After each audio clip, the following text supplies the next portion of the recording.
बाबा जी और हुजूर जी की प्यारी सात संगत जी, राधा स्वामी जी, सात संगत जी, आज हम आप लोगों के लिए एक सत्संग लाए हैं, तो चलिए सुनते हैं। संगत जी, क्या हो अगर इंसान इस हद तक गिर जाए कि वो बाबा जी के मिश्री प्रसाद में ही टोना मिलाकर संगत को बांटने लगे, और वो फिर सिर्फ इसलिए जिससे कि संगत का विश्वास बाबा जी पर से हट जाए और संगत बाबा जी को छोड़कर उसके गुरु की तरफ लग जाए। जो काले जादू में माहिर हैं, वो गुरु नहीं चाहता कि इस गांव की संगत ब्यास जाए। संगत जी, आप सुनकर हैरान रह जाओगे। जब एक गांव के एक इंसान ने इतनी घटिया हरकत कर दी कि बाबा जी के मिश्री प्रसाद का ही गलत इस्तेमाल करने लगा, पूरा वाकया आपको हिलाकर रख देगा। लेकिन अंत में जो उस आदमी और उसके पाखंडी गुरु का हुआ, वो एक बड़ी मिसाल बन गया।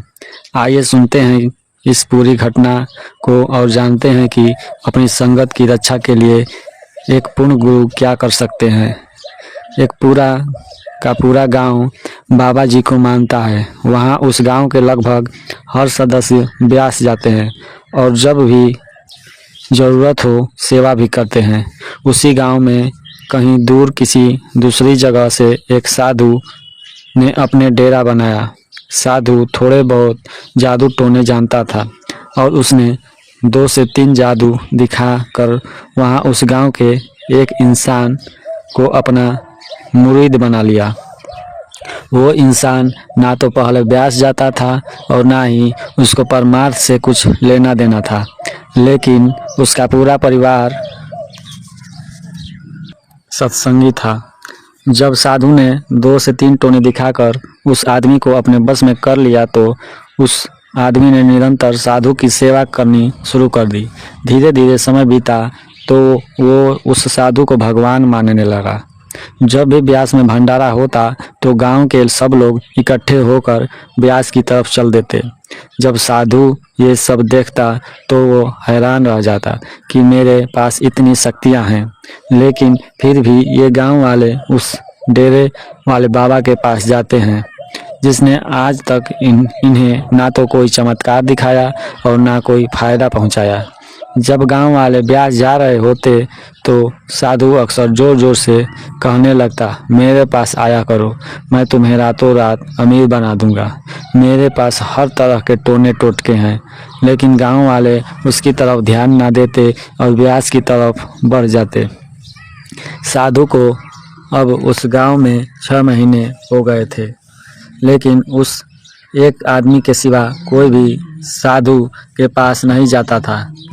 साधु को अब उस गांव में 6 महीने हो गए थे, लेकिन उस एक आदमी के सिवा कोई भी साधु के पास नहीं जाता था। साधु ने सोचा कि अगर और लोग मेरे पास ना आए तो फिर मेरा तो नाम ही नहीं हो पाएगा।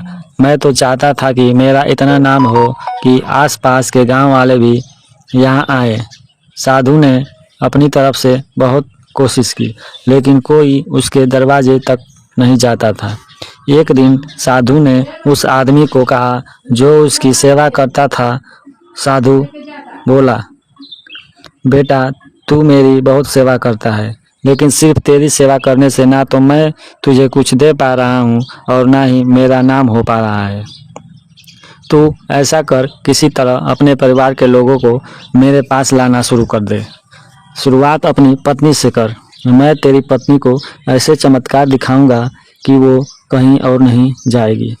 वो आदमी कहने लगा कि साधु महाराज, मेरी पत्नी तो यहाँ कभी नहीं आएगी। वो तो उस डेरे वाले बाबा के पीछे पागल है। मैं चाह कर भी उसको यहाँ नहीं ला सकता। साधु ने कहा कि मेरे पास एक तरकीब है कि वो यहाँ आ जाएगी। तू बस उसको इतना बोल कि सिर्फ एक बार साधु के आश्रम में साथ चल। अगर तू नहीं आई तो मैं तुझे डेरे भी नहीं जाने दूंगा।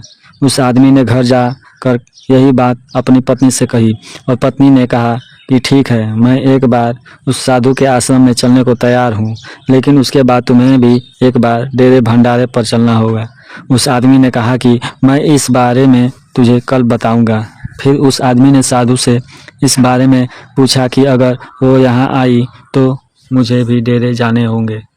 साधु ने कहा कोई बात नहीं, एक बार तू भी डेरे चले जाना, लेकिन बस अपनी पत्नी को यहाँ ले आओ। जब वो मेरे चमत्कार देखेगी तो धीरे धीरे पूरे गांव को बताएगी और सब मेरे पास आने लगेंगे। कुछ दिन बाद भंडारा आया तो सब गांव वाले फिर से डेरे जाने लगे। उस आदमी ने कहा कि अब पहले रास्ते में तू मेरे साथ मेरे साधु महाराज के आश्रम में चल, फिर वहाँ से मैं तेरे साथ डेरे चलूँगा। तो पत्नी ने कहा कि ठीक है, मैं एक बार आश्रम में चलने को तैयार हूँ।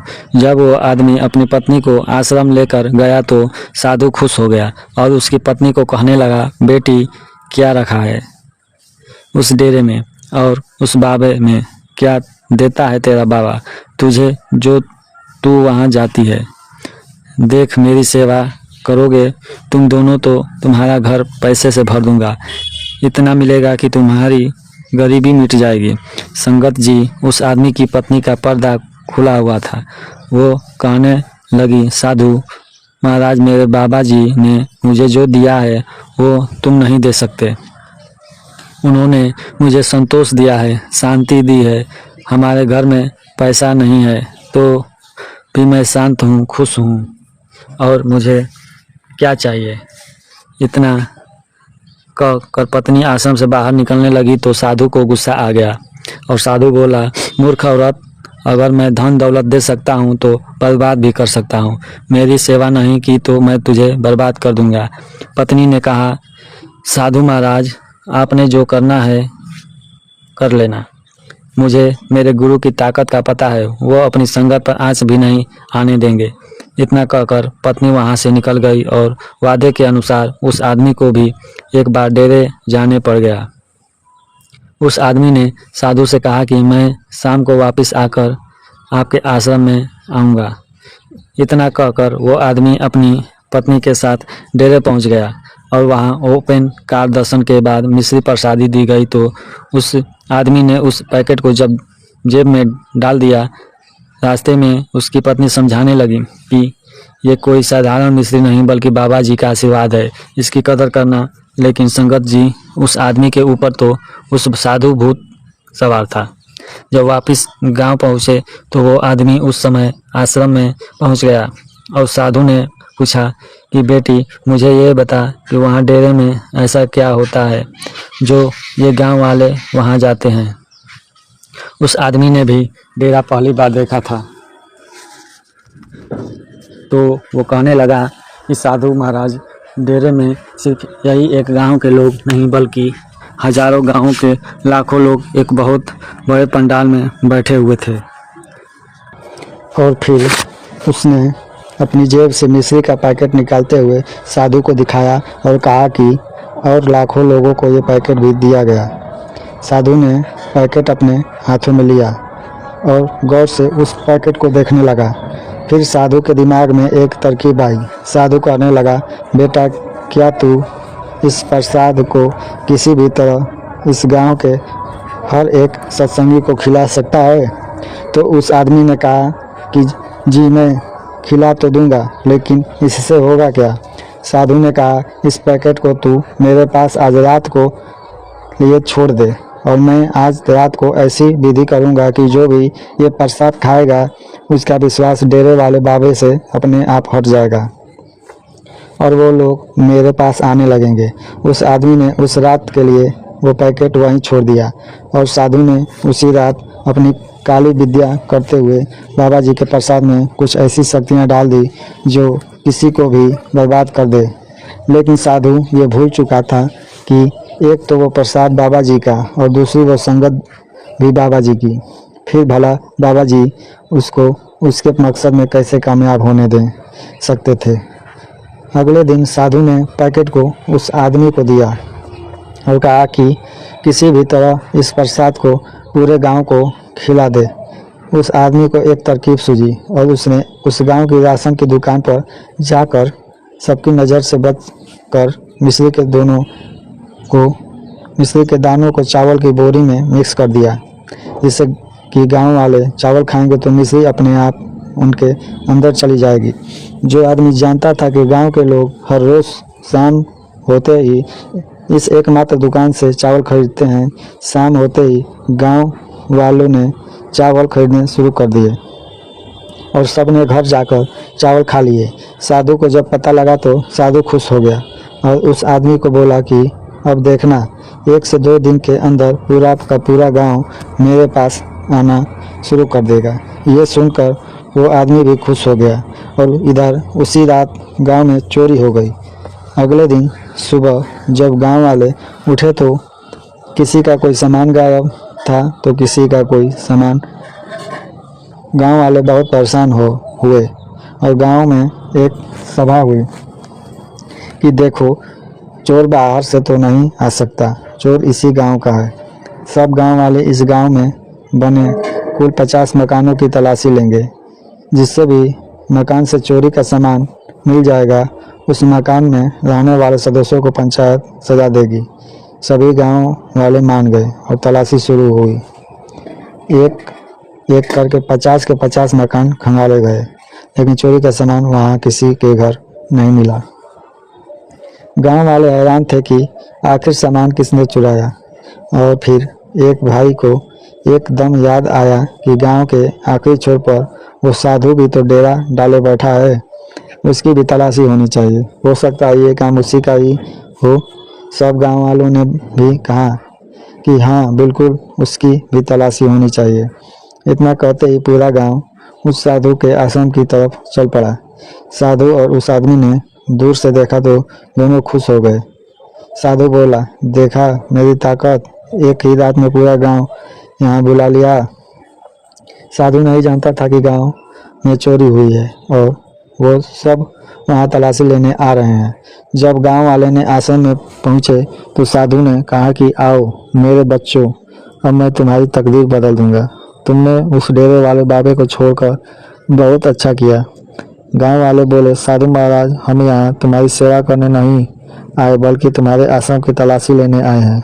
गांव में चोरी हुई है, पूरे गांव की तलाशी हो चुकी है, सिर्फ तुम्हारा आश्रम बचा है जहाँ तलाशी नहीं हुई। इतना कहकर गांव वाले उसके आश्रम की तलाशी लेने लगे और आश्रम के पिछली तरफ चोरी का सारा सामान मिल गया। ये देखकर गांव वाले गुस्से में आ गए और साधु को पकड़ लिया। साधु को समझ ही नहीं आया कि चोरी का सामान यहाँ कैसे आया। साधु को तो इतना भी नहीं पता था कि गांव में चोरी हुई है, लेकिन गांव वाले अब कहाँ मानने वाले थे। पंचायत हुई और साधु को उसी समय गांव से निकल जाने का हुक्म सुनाया गया। पंचायत ने कहा कि आप साधु हो, इसलिए सिर्फ इतनी ही सज़ा दे रहे हैं कि आप चुपचाप इस गांव को छोड़कर अभी के अभी निकल जाओ। ये सुनकर साधु हैरान रह गया। साधु ने बहुत कहा कि उसने चोरी नहीं की, लेकिन जब चोरी का सामान उसके घर से मिल चुका था तो गांव वाले कैसे विश्वास करते। साधु अपने आश्रम में गया और अपना सामान उठाया और वहां से गांव के बाहर जाने लगा। सामने से उस आदमी की पत्नी आ रही थी, जो आदमी साधु की सेवा करता था। उसकी पत्नी ने कहा, क्यों साधु महाराज, देख ली मेरे गुरु की ताकत। मेरे बाबा जी के प्रसाद में तू टोना मिला कर बाबा जी की संगत को खिला कर तुझे क्या लगा था कि गांव वाले बर्बाद हो जाएंगे। अब इतना सुनते ही साधु के होश उड़ गए। वो समझ नहीं पाया कि उस औरत को ये सब कैसे पता। साधु ने पूछा, ये तो तेरे पति के अलावा कोई नहीं जानता था। तो उस आदमी की पत्नी हंसने लगी और कहने लगी कि बाबा जी ने खुद मुझे सब बता दिया था, लेकिन फिर भी मैंने तुझे ये सब करने दिया जिससे कि तू भी देख सके कि हमारा गुरु ताकतवर है या तेरे जादू टोने ताकतवर हैं। साधु को समझ नहीं आया कि बाबा जी ने कब उस औरत को ये सब बताया। संगत जी, उस औरत को पर्दा खुला हुआ था, वो सब कुछ जान चुकी थी। कि कैसे साधु ने उसके पति का इस्तेमाल करके गांव वालों पर टोना टोटका किया है। लेकिन उस औरत को पता था कि जब बाबा जी अपने आप इस साधु की अक्ल ठिकाने लगा देंगे।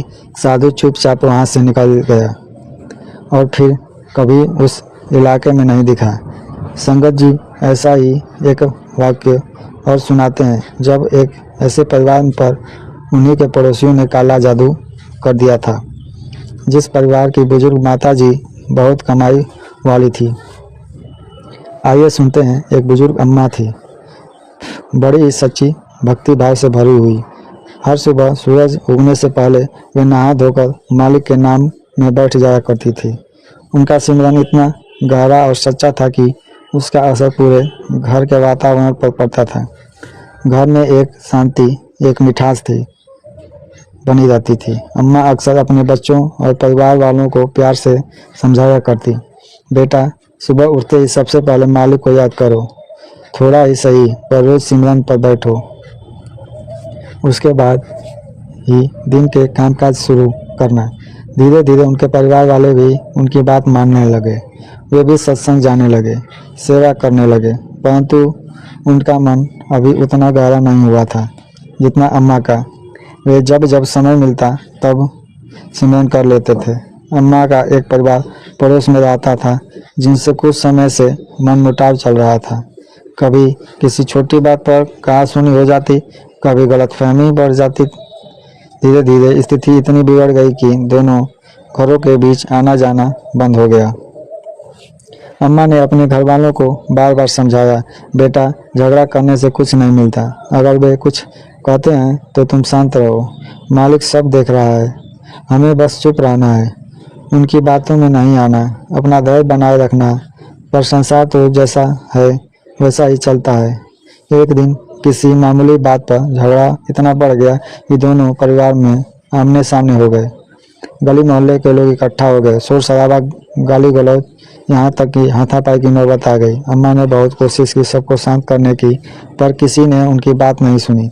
आखिरकार आसपास के लोगों ने बीच बचाव किया और मामला कुछ देर के लिए ठंडा पड़ा। लेकिन कुछ दिन बीते ही थे कि फिर वैसे ही झगड़ा शुरू हो गया। इस बार पड़ोसी परिवार ने मन ही मन निश्चय कर लिया कि अब इसका हमेशा के लिए हल निकालना होगा, क्योंकि वे पहले से ही तांत्रिकों और टोने टोटकों में विश्वास रखते थे। तो उन्होंने तय किया कि इस परिवार पर जादू टोना करवाया जाए। वह लोग एक तांत्रिक के पास पहुंचे और पूरी बात बताई। तांत्रिक ने कहा, अगर तुम्हें सच में इनसे छुटकारा चाहिए तो मुझे इनके घर वालों की कुछ चीज़ें लानी होगी।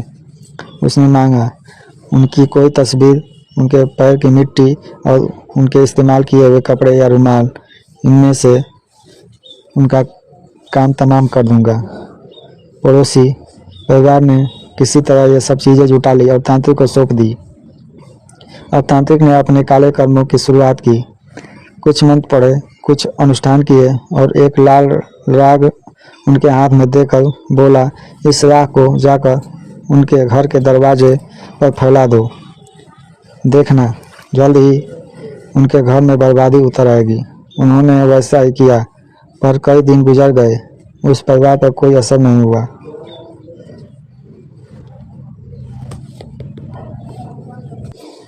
सब कुछ पहले जैसा ही शांत था। वे घबरा गए, फिर उसी तांत्रिक के पास जाकर बोले, बाबा कुछ भी असर नहीं हुआ, क्या आपने सही से काम नहीं किया?